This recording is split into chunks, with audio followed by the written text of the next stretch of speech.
నమస్తే. రాజకీయం, cinema, గమ్మతి ఇచ్చంత్రాలు, viral అయితున్న వీడియోలు ఇట్లా తీరు వార్తలతోని మన మైక్ టీమ్ ముచ్చట్లయితే తయారుగున్నాయి. చలో చూసేద్దాం పారి. అంతకంటే మొదలు హెడ్లైన్స్.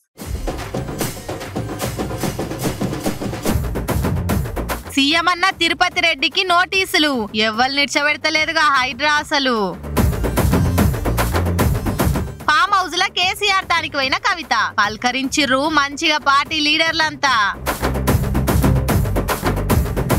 మాస్ కాపీయింగ్ అయింది మెడికల్ కాలేజీలా, తలా 3000 ఇచ్చి స్లిప్పులు పట్టుకపోయారట ఈ రేంజ్ లా. తమ్ముడు తనవాడైనా ధర్మం దప్పొద్దని ఎన్కటి కథ. అన్ననే హైడ్రానే, rule is rule, rule for all అన్నది తూచా తప్పకుండా వాటిస్తుండట మన సీఎం సారు. హైడ్రా వాళ్ళు మందిండ్ల మీదికి ఎట్లా పోయి ఊల కొడుతుండ్రో సీఎం సార్ అన్నింటి మీదకి కూడా గట్లనే పోదామని బుల్డోజర్లు ఎక్స్లేటర్ దొక్కుతుండ్రట. పాపం సీఎం సార్ వాళ్ళన్న గిసొంటితో రోజు వస్తాను కళ్ళ కూడా ఊహించుండడు. మా తమ్ముడే నాయలు ఊలగొట్టిస్తాడని, పాత సినిమాల హీరో లెక్క గింత స్ట్రిక్ట్ గా పనిచేస్తాడని అసలు ఊహించి కూడా ఉండడు. అయితే సీఎం సార్ అన్న తిరుపతి రెడ్డి అన్నకు మాదాపూర్ కోఆపరేటివ్ సొసైటీలో విల్లా ఉన్నది. 2015లో దాన్ని కొన్నాడట. అప్పుడు అది చెరువు FTL జాగాలు ఉన్నదని తెలియదట. అమ్మినోడు, కట్టిన బిల్డరోడు, పర్మిషన్ ఇచ్చిన మున్సిపాలిటీ, టౌన్ ప్లానింగ్ ఓడు ఎవ్వరు కూడా దాని గురించి FTL ఉన్నదని చెప్పలేదట. అందరి లెక్కన తిరుపతి రెడ్డి అన్న కూడా ఇల్లు కొనుక్కున్నాడు. కానీ ఇలా హైడ్రా పెట్టినాక దుర్గం చెరువు కాడ FTL ఎంత, అందులో కబ్జా అయింది ఎంత అని లెక్కలు బయటకు తీస్తే సీఎం సారాలు అన్నగున్న ఇల్లు జాగా కూడా FTL అనే ఉందని తేలిందట.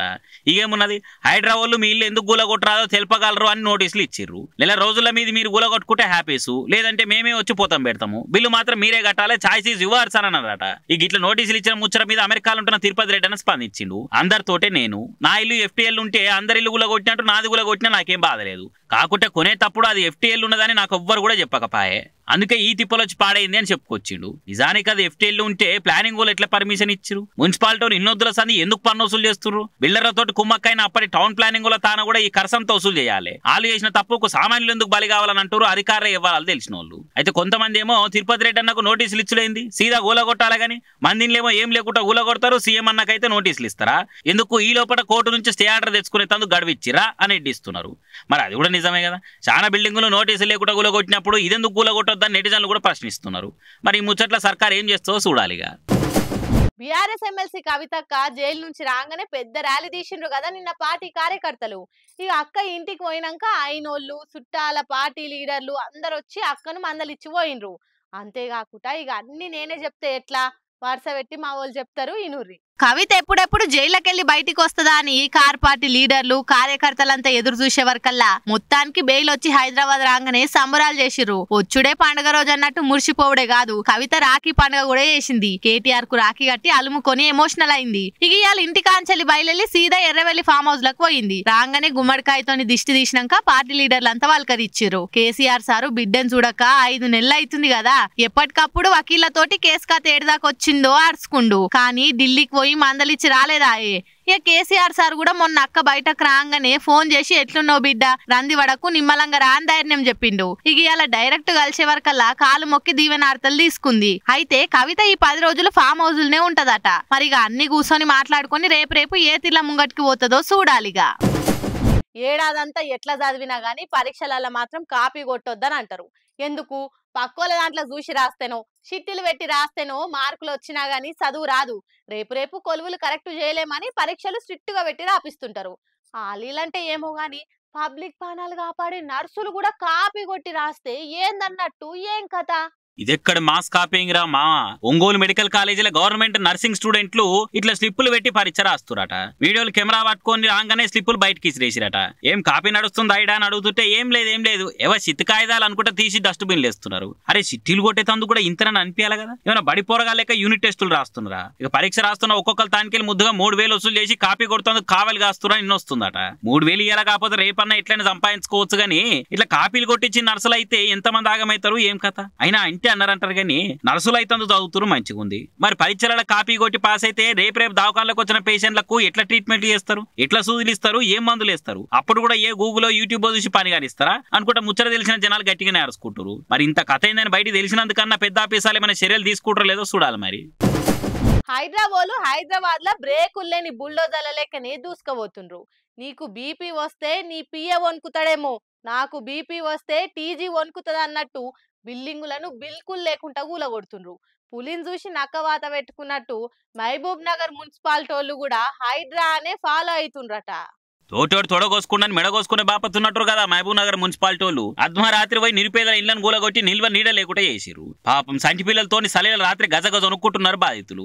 ఏం అన్యాయం ఇది? మహబూబ్ నగర్ జిల్లా సెంటర్ లో ఉన్న క్రిస్టియన్ కాలనీ ఆదర్శ నగర్ లో రేగుల షెడ్ వేసుకొని ఇండ్లలో ఉంటున్న 75 మంది పేదల ఇళ్లను కూలగొట్టిన మున్సిపల్ ఆఫీసర్లు. దీంతో వాళ్ళంతా రోడ్డున పడ్డారు. రాత్రి 2:30 వచ్చి కూలగొట్టిపోయారంటే అంత అక్కరేమున్నదో అర్థమైతలేదు. మరి ఇన్నొద్దులు మహబూబ్ నగర్ మున్సిపాలిటీ ఆఫీసర్లు ఏం చేస్తున్నట్టు? మరి ఇల్లు కట్టుకుంటున్నప్పుడు పర్మిషన్లు ఇచ్చిన పని మంతులు ఎవరు? ఇంటి పన్ను వసూలు చేస్తున్న ఇంగితం లేని వాళ్ళు? పేదోళ్ళు కట్టుకున్న ఇండ్లు అక్రమం అని ఇన్నేళ్లకు తెలిసిందా మున్సిపాలిటీలకు? అదేమన్నా హైదరాబాద్ అంతా పెద్ద సిటీ నా తెలియకుంటుండే తందుకు అని ఇంకొందరు అడుచుకుంటున్నారు. మరి పక్క పంటే ఉన్న కాంగ్రెస్ లీడర్లు పలికివాడున్న వల్ల ఇళ్ల జోలికి ఎందుకు పోలేదు?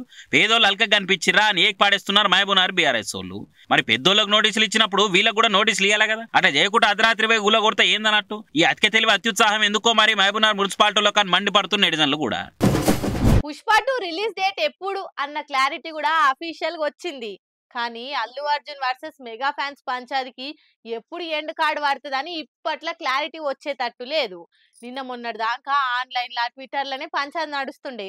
ఇప్పుడు ఏకంగా సినిమానే అడ్డుకుంటాం, రిలీజ్ కాకుండా ఆపుతాం అని జనసేన లీడర్లే బరాబర్ వార్నింగ్ ఇచ్చే కాడికి వచ్చింది కథ. నా దోస్తు కాబట్టి నంద్యాలకు పోయి పంకపాటి ఎమ్మెల్యే క్యాండిడేట్ కు ప్రచారం చేసిన.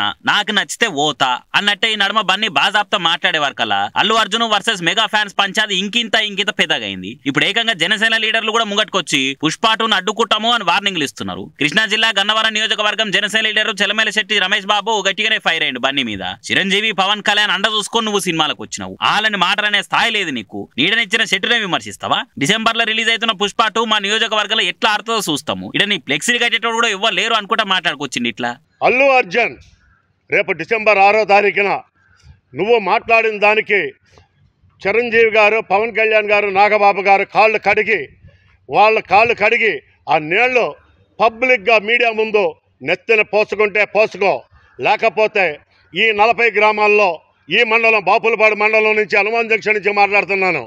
ఈ 40 గ్రామాల్లో రేపు డిసెంబర్ 6వ తారీఖున నీ సినిమా రిలీజ్ చేయలేవు. ఏ థియేటర్లోనూ నీ సినిమా ఈ ప్రాంతంలో రిలీజ్ కాదు. ఈ గన్నవరం నియోజకవర్గం మొత్తం కూడా నీ సినిమా రిలీజ్ అవ్వటం మాత్రం ఖచ్చితంగా అవ్వదు. ఒక్క ఫ్లెక్సీ కట్టేవాడు ఉండడు. ఇది ఛాలెంజ్ చేసి చెప్తున్నాను. డిసెంబర్ 6వ తారీఖు ఈ లోపల నువ్వు మీడియా ముందు వాళ్ళ కాళ్ళు కడిగి ఆ నీళ్ళని నువ్వు నీ నెత్తిని జింపుకుంటే నీకు ప్రక్షాళన జరుగుద్ది. అప్పుడు కూడా సహించం. దాన్ని ఏ విధంగా మార్చుకోవాలో ఆ విధంగా మార్చుకోవడానికి ట్రై చేస్తాం. కానీ నువ్వు చేసిన తప్పు, చిరస్థాయిగా చేసిన తప్పు చేసేసావు. ఇప్పటికైనా సరే నువ్వు నిర్ణయం తీసుకో. అల్లు అర్జున్ నువ్వు ఒక కామెడీ యాక్టర్వి. నువ్వేదో హీరోని అనుకుంటున్నావేమో, నువ్వు ఒక కామెడీ యాక్టర్లాగా కనబడుతున్నావు. ఆ కామెడీ వరకే కానీ నువ్వు ఒక హీరోగా మాత్రం భావించుకోబాకు. నీకేదో సైన్యం ఉండాలనుకుంటున్నాము, చూపిస్తూ సైన్యాన్ని. రేపు డిసెంబర్ 8వ తారీఖు 6వ తారీఖు అన్నావు.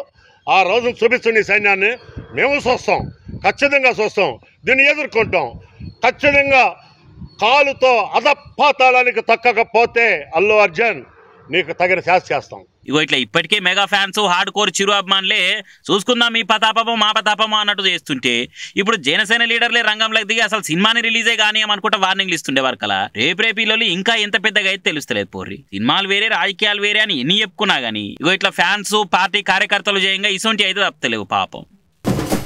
ఇప్పటి పిల్లగాండ్లకు ఫోన్లు లేకపోతే అసలు బుక్ అనేది దిగుతలేదు. ఒకప్పుడు మేము చిన్నగా ఉన్నప్పుడు ఫోన్ అంటే ఏందో కూడా ఏరుకుండకపోయేది.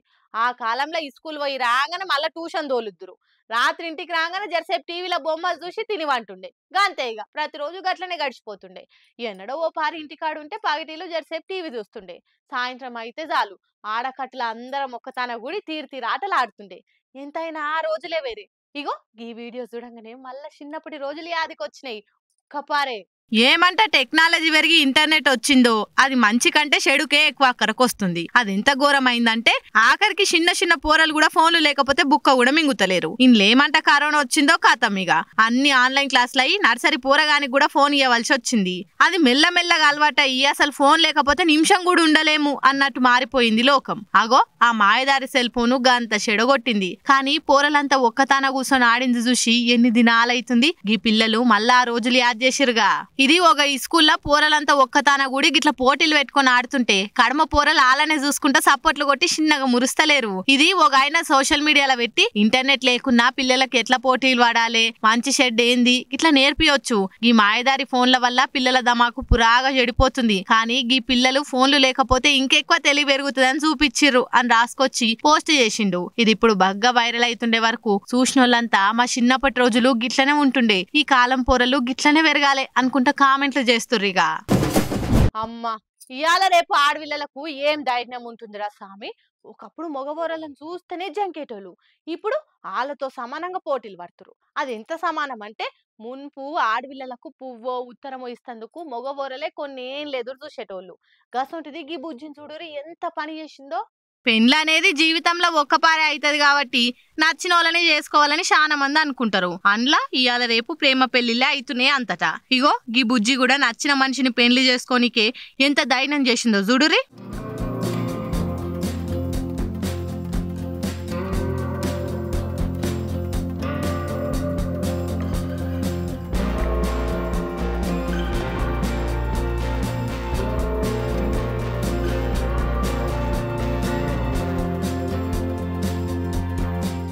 వారేవా ఇది కదా అస్సలైన ట్రెండ్.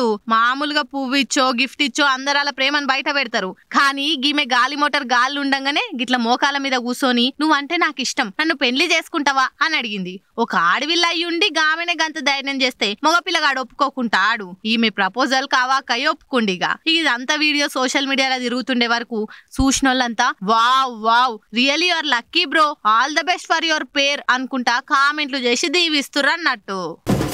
సుశిరానిలా నేను పట్టుకొచ్చిన ముచ్చట్లు ఎట్లున్నాయో ఇంకిని ముచ్చట్లతోటి మళ్ళీ కలుద్దాం. అప్పటిదాకా చూస్తూనే ఉండరు మైక్ టీవీ ముచ్చట్లు.